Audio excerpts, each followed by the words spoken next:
Bismillahirrahmanirrahim. Assalamualaikum warahmatullahi wabarakatuh. Alhamdulillah, salatu wassalamu ala rasulillah wa ala alihi wa sahbihi wa ala. Para ibu-ibu yang dirahmati Allah subhanahu wa ta'ala. Demikian juga para ikhwan yang ikut hadir.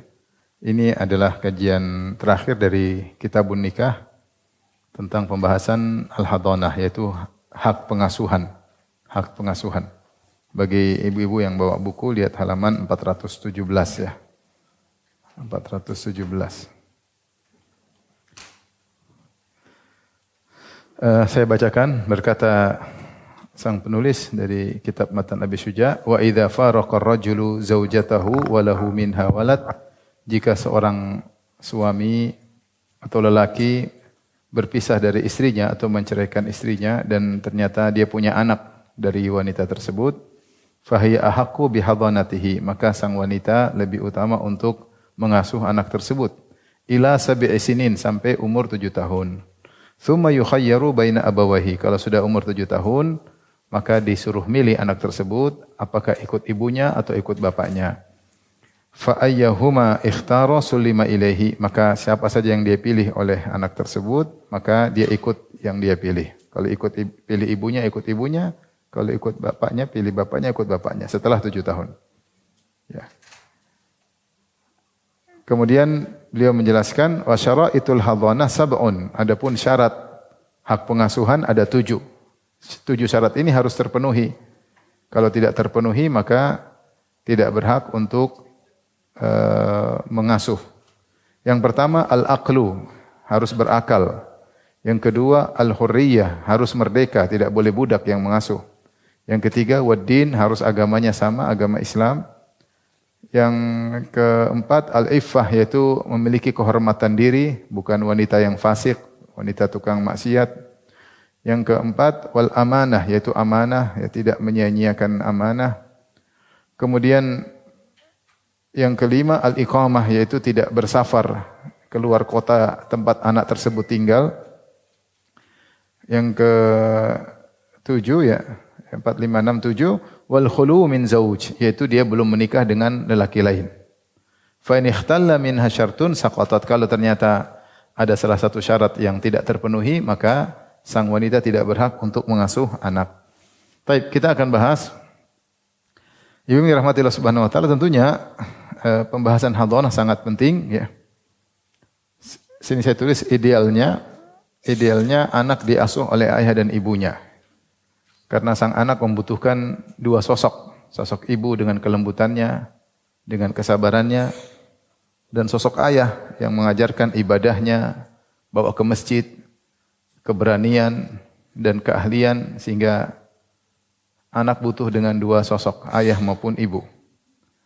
Namun jika tidak bisa terjadi hal tersebut, maka harus optimal bagaimana bisa mengasuh anak tersebut ya.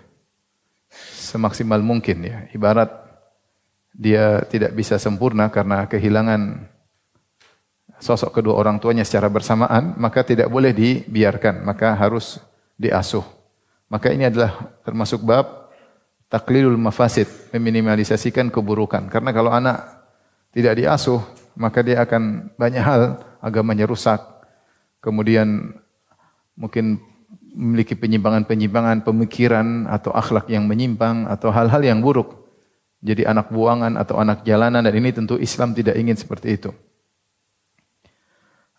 Dan kita tahu bisa jadi sebab perlunya hadhanah, terpisah kedua orang tua, bisa jadi karena dengan cerai, ayahnya menceraikan ibunya, atau fasakh, ternyata pernikahannya harus dibatalkan, dibatalkan oleh qadhi, atau misalnya ayahnya meninggal ya, atau ibunya meninggal, salah satu dari kedua orang tuanya meninggal, maka inilah perlu pembahasan tentang hadhanah, hak pengasuhan. Hak pengasuhan. Kemudian apa urgensinya kita membahas tentang hadhanah, pengasuhan? Di antaranya kurangnya takwa dalam proses pengasuhan. Ini perlu diingatkan. Contohnya anak jadi ajang balas dendam antar kedua orang tua. Ya, orang tua, sang ibu bawa anaknya kemudian bikin jengkel mantan suaminya ya. Atau mantan suaminya ingin jenguk anaknya, ditahan-tahan, dilarang-larang. Atau sang anak jadikan alat untuk ngabisin duit mantan suaminya. Buat ini, buat anu, buat ini, buat anu, padahal buat dia. Ini terjadi ya, terjadi. Kemudian ini diantaranya, jadi anak menjadi ajang untuk menyakiti hati lainnya. Atau misalnya sang ibu menikah dengan laki-laki lain, kemudian sang bapak jengkel, maka dia melarang ibu kandung anak ini untuk bertemu. Sudah urus suamimu saja, enggak boleh ketemu dengan anakmu. Sehingga dia ingin menyakiti hati ibu kandung anak ini. Ini zalim. Ya, ini apa? Anak ini dijadikan ajang untuk balas dendam antara mantan suami dan mantan istri. Dan ini terjadi. Maka perlu ada adab-adab yang harus dipelajari. Yang ketiga, misalnya anak ditalkin untuk memutuskan silaturahmi, ditalkin, diajarin. Kamu harus benci bapakmu, bapakmu tuh begini, bapakmu begini. Urusan suami istri kemudian diingat-ingatkan kepada anaknya ya. Anak bapakmu itu selingkuh lah, bapakmu dulu bajingan lah. Kalau anaknya pintar kok ibu mau. Tapi intinya ibunya mengajarkan sang anak untuk durhaka kepada sang bapak. Bapakmu inilah, bapakmu itulah, ya macam-macam. Ya. Atau sebaliknya sang bapak pun demikian ngajarin anaknya untuk benci kepada ibu kandungnya. Ibumu yang benci sama bapak itu ibumu kawin lagi lah, macam-macam ya. Namanya akhirnya sang anak diajari untuk memutuskan silaturahmi. Dan ini terjadi. Yang jadi korban anak. Tadi banyak orang tua jauh dari agama, ya. Sehingga adab-adab kunjungan orang tua terhadap anak tidak diperhatikan. Misalnya suami istri sudah pisah, kemudian mantan suaminya mengunjungi anaknya. Tentu harus ada adab-adabnya. Sang mantan istri ini harus berjilbab, berhijab, bukan lagi tidak halal lagi bagi mantan suaminya. Ya. Jangan sampai kemudian mantan suaminya ngobrol-ngobrol sama mantan istrinya lama-lama dan bisa terjadi apa yang terjadi. Kemudian waktu jenguk harus diatur, ya, jangan disulitkan seperti sebulan sekali. Ya. Intinya sehingga yang jadi korban apa? Anak-anak. Jadi korban anak-anak. Dan betapa banyak anak-anak menjadi korban. Ya. Betapa banyak anak-anak menjadi korban seakan-akan dia punya orang tua, tetapi seakan-akan dia punya orang tua, tapi seakan-akan dia anak yang yatim. Makanya ada suatu syair yang indah dari Ahmad Syauqi. Dia berkata, perhatikan syairnya, dia berkata, "Laisal yatimu man intaha abawahu min hammil hayati wa khallafahu dhalila." Bukanlah anak yatim adalah yang kedua orang tuanya meninggal, lantas meninggalkan sang anak dalam kondisi susah. Ini bukan anak yatim sesungguhnya. Meskipun secara syariat anak yatim piatu, tetapi siapa yatim sesungguhnya? Innal yatima huwal ladzi talqa lahu umman takhallat aw aban masyghulan. Anak yatim yang sesungguhnya adalah punya bapak dan ibu, tapi ibunya tidak mau ngurus dia dan ayahnya sibuk. Itulah anak yatim yang sesungguhnya. Dan betapa banyak anak yatim yang seperti ini di zaman sekarang. Bapak ibunya masih hidup aja sudah enggak ngurusin dia, apalagi sampai bercerai, bermusuh-musuhan. Maka yang jadi korban adalah anak-anak. Maka dari sinilah kita tahu urgensinya tentang fikih hadanah. Dan ini menunjukkan sempurnanya Islam. Masa depan anak sangat penting dalam syariat. Ya. Islam perhatian kepada hadanah agar anak tidak terzalimi. Agar anak tidak terzalimi. Dia punya hak untuk mendapatkan masa depan yang indah. Maka harus diatur siapa yang mengurus dia. Tidak boleh sembarang orang. Apalagi sudah berpisah antara ayah dan ibunya. Ya. Taib. Ini mukaddimah. Selanjutnya, apa makna hadanah? Hadanah secara bahasa dari al-hidhan. Al-hidhan artinya al-jam, lambung. Itu maksudnya hadin atau hadinah, wanita yang melakukan hadanah, maksudnya yang memeluk sang anak, mengayomi sang anak, seakan-akan didekap dalam lambungnya. Jadi hidhan maknanya adalah jam, yaitu lambung. Ya, lambung. Jadi hadanah itu mengayomi ya, merangkul ya, memeluk, itu namanya hadanah, memeluk ya, menunjukkan kasih sayang dan perhatian. Adapun secara istilah dalam buku mazhab Syafi'i, hifdzu man la yastaqillu bi amri nafsihi, yaitu menjaga anak yang belum bisa mandiri. Itu namanya hadhanah. Ngurusin anak yang belum bisa mandiri. Dan dia mandiri, dulu para fuqaha menyebutkan mandirinya anak itu ketika usia 7 tahun, yaitu dia sudah sampai pada sinnut tamyiz, disebut dengan mumayyiz. Mumayyiz itu sudah bisa ngerti, sudah bisa dikasih tahu, sudah bisa ngurus diri sendiri. Dia sudah bisa makan sendiri, sudah bisa ke toilet sendiri, dia sudah bisa wudu. Makanya Rasulullah mengatakan muru auladakum bisolati wa hum sab'u sinin. Suruhlah anak-anak untuk mulai salat sejak umur berapa? 7 tahun. Karena pada umur itu dia sudah mumayyiz, sudah bisa mandiri. Sudah bisa mandiri, yaitu bisa ngurus diri sendiri. Bisa buang air sendiri, bisa makan sendiri, bisa pakai baju sendiri, bisa ngerti, bisa wudu, bisa salat.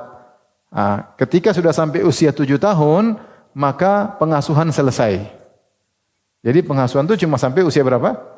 7 tahun. Disebut hadhanah. Disebut hadhanah. Baik, paham Ibu?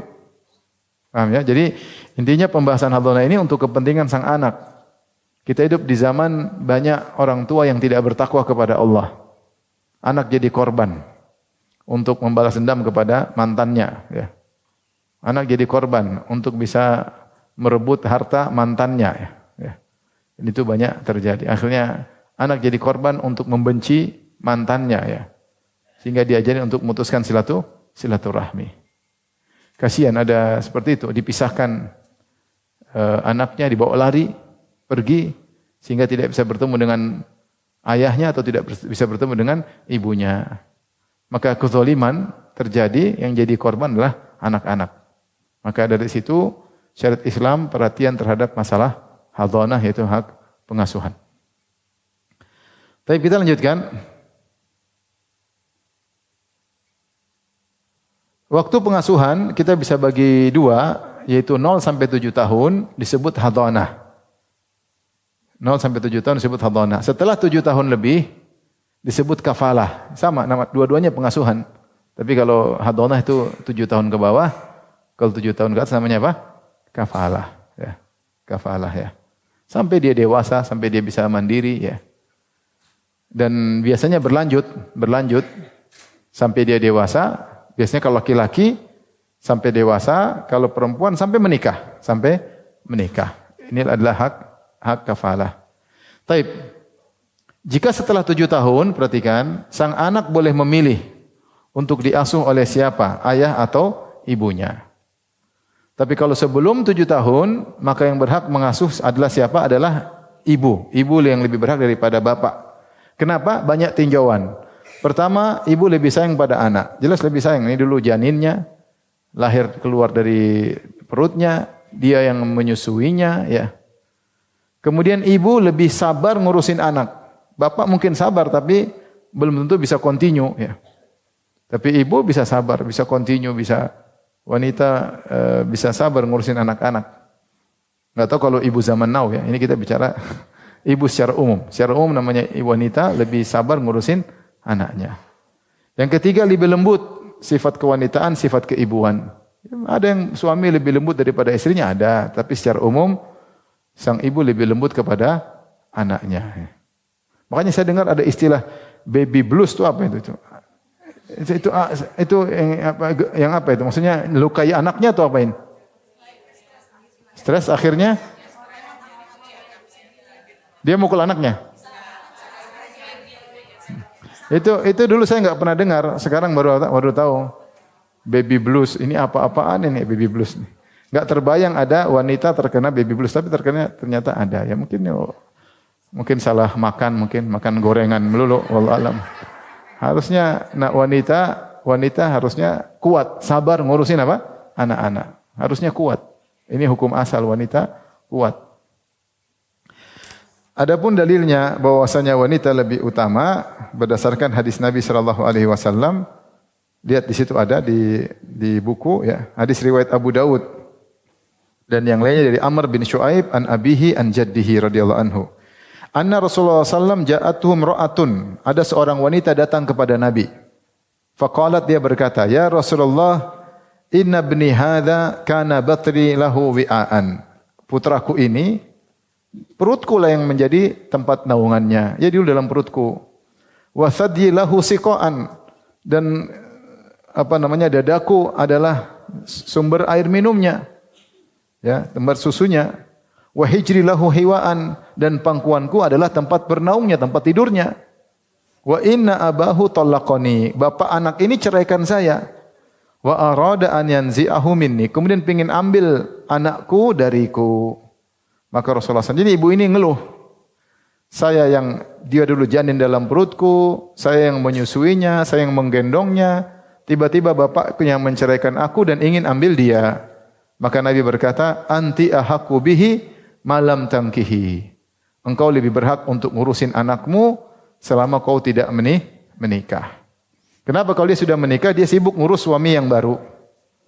Sehingga anaknya kemungkinan besar bisa terlalaikan. Oleh karenanya Rasul kasih syarat, kau lebih berhak untuk ngurus anakmu selama kau belum menikah lagi. Tapi adapun kalau sudah usia 7 tahun, maka dia berhak memilih juga berdasarkan hadis riwayat Tirmizi dan yang lainnya dari Abu Hurairah. Ya. Dari Abu Hurairah, anna Nabi sallallahu alaihi wasallam khayyara gulaman baina abi wa ummi. Rasulullah sallallahu menyuruh seorang anak memilih antara ayah atau ibunya. Ya. Dalam sebagian riwayat ada seorang wanita datang berkata, "Ya Rasulullah, inna zauji yuridu an yadhhaba bibni." Ya Rasulullah, suamiku ingin ngambil anaknya, itu mantan suamiku. Wa qad saqani min bi'ri abi ainabah, dan anakku sudah pintar, sudah bisa ngambilin air untuk ibu, untukku, sudah bisa ngambil air dari sumur. Wa qad nafa'ani, saya sudah ngurus dia, sudah gede, sudah bisa disuruh-suruh, sekarang beri manfaat kepadaku. Maka Rasulullah SAW berkata, istahimha alaihi, ya, yaitu di undian. Maka suaminya berkata, man yuhaquni, ya. Siapa yang berhak, ya?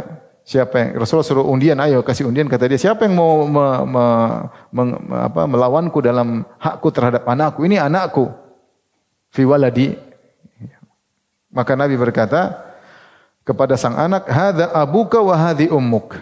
Wahai si anak, ini bapakmu, ini ibumu. Jadi anak ini sudah gede, sudah lebih dari 7 tahun. Buktinya sudah bisa ngambil air, sudah bisa kasih air sama ibunya, ngambil air di sumur. Kalau belum 7 tahun mungkin belum bisa. Fakhudh biyadi ayyihima syi'ta. Ambillah tangan siapa yang kau suka, bapak atau ibumu. Fa akhadha biyadi ummihi fantalaqat bihi. Maka anak ini pun pegang tangan ibunya. Akhirnya ibunya bawa dia, ya. Jadi kalau sudah usia 7 tahun, dia boleh milih untuk diasuh oleh siapa, ayah maupun ibunya. Dan kalau sudah 7 tahun ke atas, namanya lagi bukan hadonah, tapi apa? Kafalah. Paham Ibu? Baik, kita lanjutkan.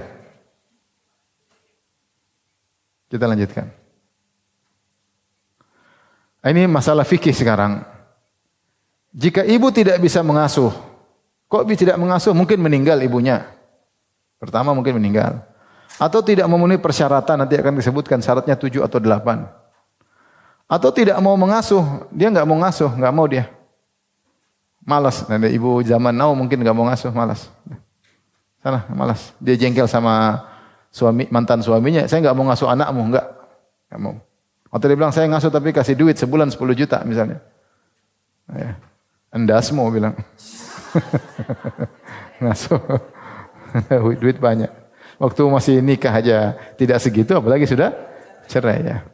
Ya macam-macam, wanita macam-macam, ya. Ada yang tega sama anaknya, ada yang enggak tega. Ini kita bicara segala kemungkinan. Mungkin ibunya meninggal, mungkin tidak memenuhi persyaratan, misalnya dia ternyata sakit yang tidak bisa ngurus anak, atau dia tadi ternyata fasiqah, pacaran melulu, ya.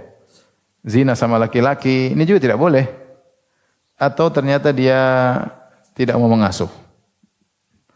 Nah, siapa yang berhak untuk mengasuh? Maka sesuai urutan berikut. Jadi asalnya yang ngurus adalah bagian wanita, kerabat wanita. Kerabat wanita. Kalau ibu tidak bisa, maka yang lebih utama, ini menurut mazhab Syafi'iyah. Ini ada khilaf di kalangan para ulama, tapi sekarang kita ikut mazhab apa? Syafi'iyah. Kita ikut mazhab Syafi'iyah. Yang pertama, Kalau ibunya nggak bisa maka neneknya, nenek dari sisi ibu, ibunya ibu, nenek dari sisi ibu. Kalau nggak ada atau tidak bisa maka nenek dari sisi bapak, umul ab. Nenek dari sisi bapak. Ini perlu kita tahu juga. Kita nggak tahu waliyaudzubillah ternyata anak kita ada masalah, ternyata mantu kita bermasalah, ternyata cucu kita bermasalah. Jadi kita harus tahu siapa yang berhak untuk apa? Ngurusin. Kalau ibu tidak bisa maka nenek dari sisi ibu, kalau nenek dari sisi ibu tidak bisa, nenek dari sisi bapak, ibunya bapak. Kalau tidak bisa juga lihat ukhtus syaqiqah, yaitu saudari kandung. Saudari kandung, yaitu sebapak seibu. Enggak, sebapak seibu dua-duanya. Saudari kandung, kakaknya ya. Kalau enggak ada al-ukhtul li'ab, saudari sebapak. Kalau enggak ada lagi baru al-ukhtul li'um, saudari seibu. Ini perempuan semua. Kalau enggak ada lagi baru al-khalah, saudari ibu. Ini yang kata Rasulullah SAW, al-khalatu bimanzilatil bahwasanya bibi itu kedudukannya seperti ibu. Bibi itu kedudukannya seperti ibu. Ya, tante, saudarinya ibu. Kalau tidak ada lagi baru saudarinya bapak, al-ammah, tante. Tante saudarinya bapak. Ya, kalau kita bilang bibi saudarinya ibu, kita bilang tante saudarinya bapak. Ini sekedar untuk membedakan. Kalau dalam bahasa kita bibi tante sama aja kan? Ya, sama aja ya. Tapi ini urutan ya. Dan Rasulullah pernah menyebutkan al-khalah bimanzilatil ya.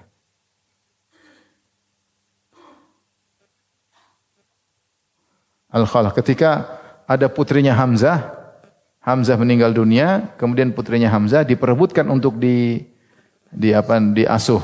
Maka ada Ja'far, ada Ali dan ada Zaid. Tiga-tiganya ingin mengasuh putrinya Hamzah. Akhirnya Rasulullah SAW menangkan kalau tidak salah Ja'far. Karena istrinya Ja'far adalah tantenya putrinya Hamzah. Maka Rasulullah mengatakan al-khalatu bimanzilatil Jadi bibi lebih utama, dia seperti ibu. Dan sampai sekarang benar, namanya bibi itu sayang pada ponakannya ya, seperti ibu ya. Dan bahkan sebagian anak-anak lebih dekat kepada khalahnya, kepada bibinya daripada kepada ibunya sendiri. Sebagian anak seperti itu. Dia curhat sama khalahnya lebih daripada tante, saudari bapak, biasanya kepada saudari ibu. Ini rata-rata. Makanya Rasulullah mengatakan al-khalah bimanzilatil Khalah bibi seperti ibu. Makanya dalam satu hadis ketika ada seorang disuruh oleh Nabi untuk berbakti kepada ibunya, dia bilang, ibuku sudah tidak ada. Kata Nabi, kalau gitu ke bibimu, berbaktilah kepada bibi. Berbaktilah kepada bibi. Tapi inilah urutan kalau ibu tidak mau mengasuh. Maka yang lebih utama 1, baru nomor 2, baru nomor 3 sampai nomor 7 sesuai dengan urutan. Taib. Jika tidak ada wanita yang mengasuh, tidak mau semua. Entah sudah meninggal, entah lagi bersafar, tidak ada di tempat, banyak kondisi. Maka ulama Syafi'iyah membahas, maka pindah kepada lelaki. Lelaki boleh mengasuh. Berpindah kepada lelaki. Maka didahulukan al-mahramul waris, ahli waris yang masih mahram. Baru setelah itu yang bukan mahram. Sesuai dengan ilmu waris, ahli waris yang mahram. Karena bisa jadi anak yang diasuh anak perempuan. Bisa jadi anak laki-laki, bisa jadi anak perempuan. Maka yang mahram waris didahulukan daripada yang bukan mahram. Sesuai urutan ahli waris dalam hak waris, kecuali kakek didahulukan daripada saudara. Kakek didahulukan daripada saudara. Urutannya kira-kira berikut ini, kesimpulannya aja. Urutannya berikut. Kalau wanita enggak ada yang mau, maka bapak yang apa? Ayah yang ngurusin. Kalau bapak tidak bisa, kakek. Kalau kakek enggak bisa, saudara laki-laki kan kandung. Kalau enggak bisa lagi, saudara laki-laki sebapak. Kalau enggak bisa lagi, putra saudara kandung. Putra saudara kandung, yaitu ponakannya ya. Ponakannya. Bisa jadi ponakannya gede. Dia lebih kecil daripada ponakannya. Kalau enggak ada lagi putra saudara sebapak. Kalau enggak ada lagi paman kandung Kalau enggak ada lagi, paman sebapak. Ini urutan jika ibu-ibu wanita enggak ada yang mau kerabat wanita, maka diserahkan kepada kerabat lelaki. Mereka punya cara sendiri, apakah mereka sewa pembantu, apakah mereka, pokoknya harus ada yang ngurus. Anak ini tidak boleh terbengkalai. Anak ini tidak boleh terbengkalai. Kalau kita lihat di negara-negara luar, ada anak lapor kepada pemerintah, maka anaknya dicabut, jadikan anak negara. Benar atau tidak? Benar, jadi anak negara. Maka dalam Islam ada aturannya, sehingga anak ini tidak terbengkalai, dirawat oleh kerabatnya. Paham ibu-ibu? Paham sampai sini? Ini kalau untuk ujian susah ini. Pokoknya dilihat-lihat ya. Paham ya? Kita lanjut. Nah, jika ternyata berselisih antara kerabat wanita dengan kerabat lelaki, rebutan hak hadanah, pingin ngurus anak. Maka bagaimana kalau ada ribut? Kalau ribut yang laki pingin, yang perempuan juga pingin, maka urutannya sebagaimana berikut ini. Ibu terlebih dahulu. Kalau ibu enggak bisa, maka nenek. Nenek tidak bisa, baru bapak. Bapak tidak bisa, baru kakek dari bapak. Kakek bapak tidak bisa, baru saudara kandung.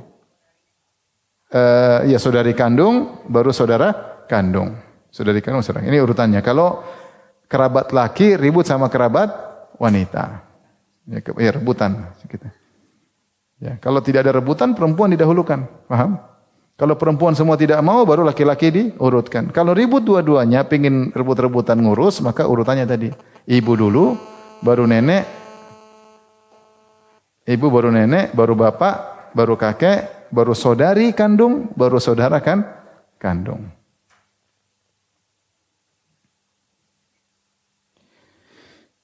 Jika kerabat laki dan wanita tersebut satu tingkatan, didahulukan yang wanita. Contoh, satu tingkatan nih. Saudari-saudari kandung ribut sama saudara-saudara kandung. Yang ngurusin yang mana nih? Yang mana? Perempuan atau laki-laki yang didahulukan? Yang perempuan ya. Adik kakaknya ribut. Adik kakaknya sama-sama kandung. Saya ngurus enggak. Kamu ngapain kamu ngurus? Saya kakaknya. Saya juga kakaknya. Saya adiknya. Maka yang didahulukan yang perempuan. Daripada yang laki-laki. Baik. Jika kerabat-kerabat yang berebutan setingkat semuanya, misalnya kakak laki-laki ada 5, dia punya kakak laki-laki 5, semua rebutan ngurus dia. Atau dia punya kakak perempuan 5, semuanya rebutan ngurus dia. Dan mereka semua derajatnya sama. Tidak ada yang bilang kakak dahulu baru adik, enggak. Kalau sama-sama kakak laki-laki yang rebutan 5 orang, maka dengan undian. Kalau kakak-kakak perempuan yang rebutan, maka dengan undian. Kalau kakak laki, kakak perempuan rebut, mana yang duluan? Yang perempuan. Kalau sudah pindah ke perempuan ribut sendiri, maka undian.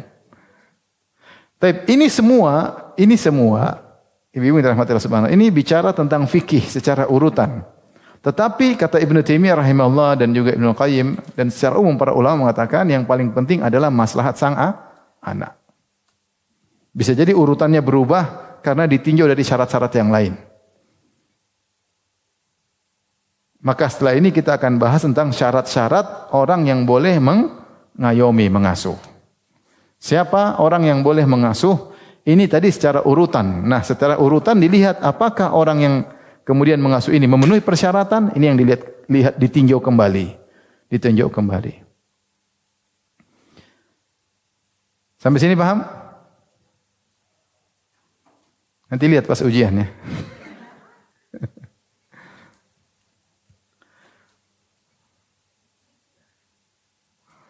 Oke. Kita lanjut ya. Lanjut sudah? Lanjut enggak? Lanjut ya. Baik. Nah, sekarang syarat-syarat hadanah. Dalam buku tadi disebutkan 7, kemudian ditambah lagi 1 oleh sebagian ulama jadi 8. Baik. Syarat-syarat hadanah pertama berakal. Ya, kalau orang gila gimana dia mau ngurus apa? Anak. Dia gila. atau dia setengah gila, ya, atau linglung, ya. Intinya akalnya tidak waras, tidak sebagaimana orang normal. Maka seperti ini tidak bisa ngurus anak. Maka dia harus berakal. Yang kedua, merdeka. Ya, gimana dia mengurus anak sementara dia sibuk ngurus majikannya. Budak kan nggak bisa, dia sibuk ngurus apa? Majikannya. Dia ngurus majikannya. Gimana kemudian dia bisa ngurus anak? Yang ketiga, harus beragama Islam. Ini harus kita ngerti, kalau bukan agama Islam, anaknya bisa terpengaruh. Sejak kecil diajarin syirik sama ibunya misalnya. Ibunya seorang lelaki muslim nikah dengan wanita Nasraniyah. Punya anak. Terus cerai. Dia enggak boleh taruh di ibunya. Karena kalau taruh ibunya nanti diajarin apa? Kesyirikan. Maka di antara syarat harus beragama Islam. Kalau enggak Islam enggak boleh. Boleh. Ini hukum Islam, tapi kan kita kadang-kadang berhadapan dengan hukum negara berbeda ya. Tapi kita tahu hukum Islam seperti itu. Yang keempat, al-iffah, jaga diri, terhormat. Itu tidak fasik. Kalau fasik nggak bisa, ayahnya ngurus anaknya sementara ayahnya tukang zina. Ibunya udah meninggal, terus ayahnya ngambil ke pengasuhan. Ternyata ayahnya suka zina, suka minum khamar, suka main judi. Ini nggak bisa ngurus anak seperti ini. Anaknya akan pelajari sikap-sikap bapaknya. Sama misalnya diserahkan kepada ibunya, cerai sama bapaknya. Tapi ibunya kerjanya nonton Korea, ke bioskop, jalan-jalan, pacaran sana sini. Anaknya bingung ini. Mama ini banyak sekali pasangannya. Gonta-ganti ya. Anaknya diajari nyanyi-nyanyi, lagu-lagu cinta, lagu-lagu metal ya. Masih kecil, kasihan. Anaknya rusak, kasihan. Karena tidak semua wanita kemudian cerdas, berakal, waras ya. Kadang-kadang dia udah jengkel sama mantan suaminya, dia ngerusak anak dari anaknya sendiri, dia rusak demi menjengkelkan apa? Mantan suaminya. Maka kalau fasik tidak berhak untuk ngurus. Ini secara umum ya, kecuali dosa-dosa biasa yang tidak mengganggu perkembangan sang anak. Karena anak ini tanggung jawab amanah yang harus ditunaikan. Atau ibunya misalnya maksiat tapi diam-diam, tidak di hadapan anaknya, sehingga anaknya ya. Tapi intinya kalau tidak menjaga diri, tidak berhak untuk mengasuh. Karena syariat ingin anaknya ini bisa terdidik dengan baik. Bagaimana rajin ibadah. Kalau ternyata pengurusnya malas beribadah, suka maksiat, anak ini akan terpengaruh besarnya, kasihan. Jadi anak jalanan. Yang kemudian amanah, yaitu dia tidak berkhianat, amanah. Kalau diurusin dengan amanah, tidak bohong, tidak tukang bohong. Ya. Kemudian yang keenam, dia iqamah tidak bersafar. Yaitu sang wanita ini, dia tidak pergi meninggalkan tempat si kecil. Ya. Si kecil sedang, tempat tinggalnya si kecil. Misalnya, dia tinggal di Jakarta, kemudian dia safar sebulan ke Bandung, anaknya ditinggal. Ya udah, dia enggak berhak untuk ngurus, ganti yang lain. Kecuali mungkin dia bawa, terus dia bisa bertanggung jawab, itu lain cerita. Tapi kalau ditinggal, sudah, yang ngurus yang lain. Tidak boleh anak ini ditinggalkan begitu saja. Tidak boleh, syariat sampai tegas, tidak boleh. Atau misalnya ibunya haji, anaknya tinggal, ya sudah, kamu haji 40 hari, ini ngurus orang lain. Nggak, ya, kan dia nggak mungkin bawa anaknya hajian. Ya. Jadi nggak boleh anaknya ditinggal tanpa ada yang mengasuh. Tidak boleh. Dia bilang, saya mau titip sama pembantu saya, nggak bisa. Kau pergi, hak pengasuhanmu gugur, pindah kepada yang berikutnya. Kalau bapaknya mau ambil, bapaknya ambil. Intinya, selama persyaratan terpenuhi. Maksudnya, sampai seperti itu syariat ketat. Kemudian yang ketujuh, belum nikah lagi.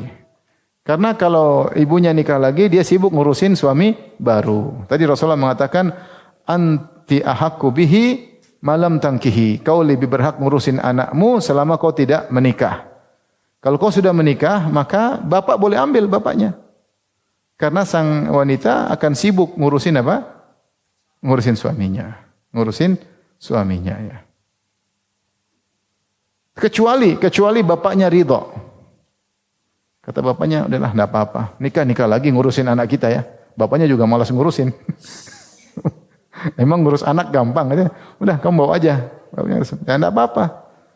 Ngurusin. Tapi intinya kalau ternyata tidak diurusin maka bapaknya gugur pindah ke yang lain. Intinya anak ini harus diperhatikan. Kalau ada yang lapor bapaknya enggak mengurusin, serahkan kepada ibunya, ibunya sibuk sama suami baru, jalan sana jalan ke sini, anaknya terbengkalai, bisa diambil kepada yang berikutnya.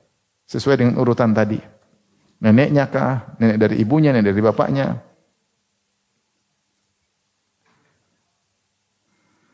Atau jika suami barunya ternyata kerabat si kecil.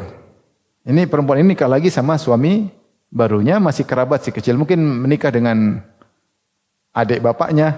Mungkin enggak? Mungkin ya. Nikah sama, ternyata omnya sama omnya si kecil misalnya. Atau dengan ponakan suaminya. Berarti sepupunya si kecil misalnya. Berarti kalau seperti ini dia masih bisa ngurus anaknya. Ini ulama Syafi'iyah mengatakan demikian karena suami barunya tetap punya perhatian sama si anak. Jadi kemungkinan sang anak kecil ini diasuh kemungkinannya besar. Kemungkinannya besar.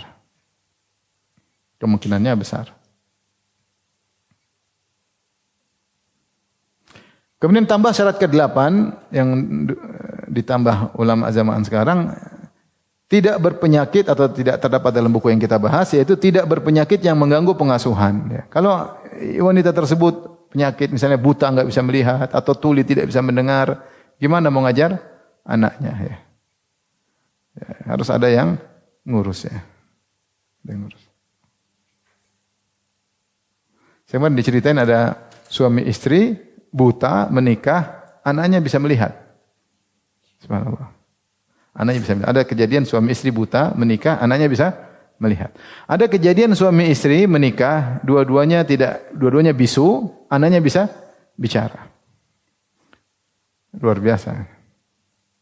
Jadi kemungkinan sang wanita misalnya punya penyakit tidak bisa ngurus anak, itu mungkin terjadi. Ya, misalnya istrinya ternyata kecelakaan, enggak bisa melihat atau enggak bisa bicara atau enggak bisa mendengar.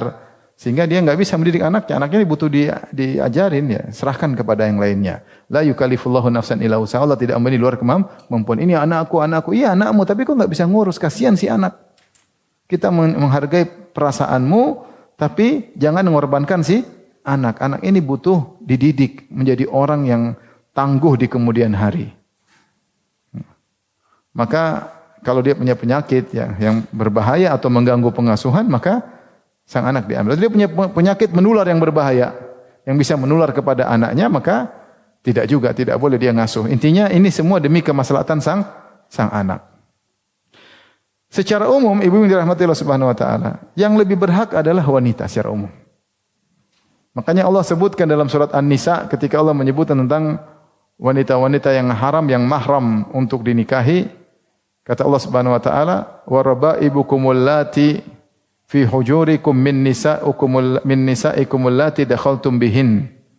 Dan di antara wanita yang kalian haram nikahi adalah anak-anak perempuan bawaan istri kalian yang diayomi oleh istri kalian. Ini dalil bahwasanya secara umum dulu kalau wanita cerai, anak-anaknya yang melihara siapa? Ibunya. Kalau ada perceraian dahulu di zaman Nabi SAW, kebanyakan anak-anak tersebut dipelihara oleh ibunya. Ini hukum asal. Dan kasihan juga sang anak ketika jauh dari ibu. Anak biasanya lebih cenderung kepada ibu. Maka kita katakan hukum asal wanita yang ngurus, kecuali memang dia melanggar syarat. Ternyata dia fasiqah, tukang maksiat, ternyata dia tidak amanah, ternyata dia tidak menjaga anaknya, ternyata dia jalan-jalan dulu anaknya terbengkalai, ternyata dia serahkan anaknya kepada pembantu. Oh enggak bisa begini, enggak bisa. Ini anak bukan anakmu saja, ini anak dari bapaknya dan ini anak dari satu kabilah. Kakeknya juga punya hak terhadap dia. Neneknya punya hak terhadap dia. Enak aja kau ambil anakmu terus kau pergi sana ke sini, pacaran sana sini, taruh anak di pembantu, enggak bisa. Seperti ini dia enggak bisa. Meskipun kita bilang hukum asal wanita yang ngurusin anak, tapi kalau dia tidak memenuhi persyaratan, ada 7 atau 8 persyaratan tersebut, ada satu saja yang tidak terpenuhi, maka tidak boleh ngurusin. Baik, pembahasan berikutnya.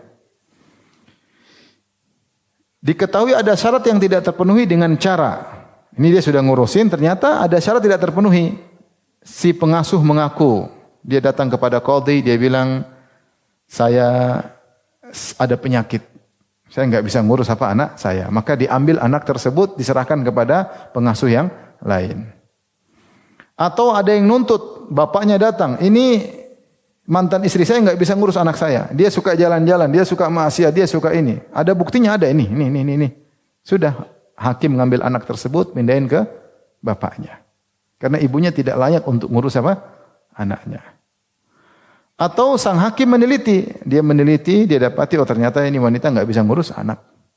Misalnya dia kekerasan dalam anak-anak, ngurus anak bukan KDRT, ngurus mukul anak, mukul ini yang anak memar-memar enggak bisa. Anak bukan begini cara mendidik anak, enggak bisa. Enggak bisa mendidik anak sebenarnya. Namanya anak ya usil. Sebagian anak memang apa? Usil. Kalau enggak bisa gimana didik anak ya? Taib. Kalau ketahuan salah satu ada syarat tidak terpenuhi, ada yang gugur, maka hak pengasuhan dijatuhkan, diambil sang anak, dipindahkan kepada pengasuh yang lain. Masalah berikutnya, jika ternyata kembali seluruh hak terpenuhi lagi. Misalnya, ketika terjadi perceraian, ternyata ibunya mau bersafar, pergi dari kota sang anak. Apakah ibunya berhak mengasuh? Tidak, karena syarat pengasuhan dia tidak boleh safar. Dia harus ngurusin anaknya. Taib, makanya diambil oleh bapaknya. Ibunya safar 2 bulan, 3 bulan. Setelah 3 bulan dia balik lagi. Apakah dia bisa ngurus anaknya? Bisa, karena syaratnya terpenuhi. Jadi kapan syaratnya terpenuhi kembali, dia boleh ngambil lagi pengasuhan. Contohnya ibunya sakit. Terbaring rumah sakit, nggak bisa ngurus anak sampai 4 bulan. Anaknya dirawat oleh bapaknya. Setelah 4 bulan ibunya sembuh, boleh nggak ambil lagi anaknya? Boleh. Karena ini anak pernah dulu dalam perutnya. Gimana dilarang ngurus anaknya? Dia pernah melahirkan anak ini bertarung dengan kematian. Gimana dilarang ngurus apa? Anaknya. Kita zalim melarang dia untuk ngurus anaknya. Meskipun bapaknya sangat sayang kepada dia. Ketika syarat terpenuhi, dia berhak untuk ambil.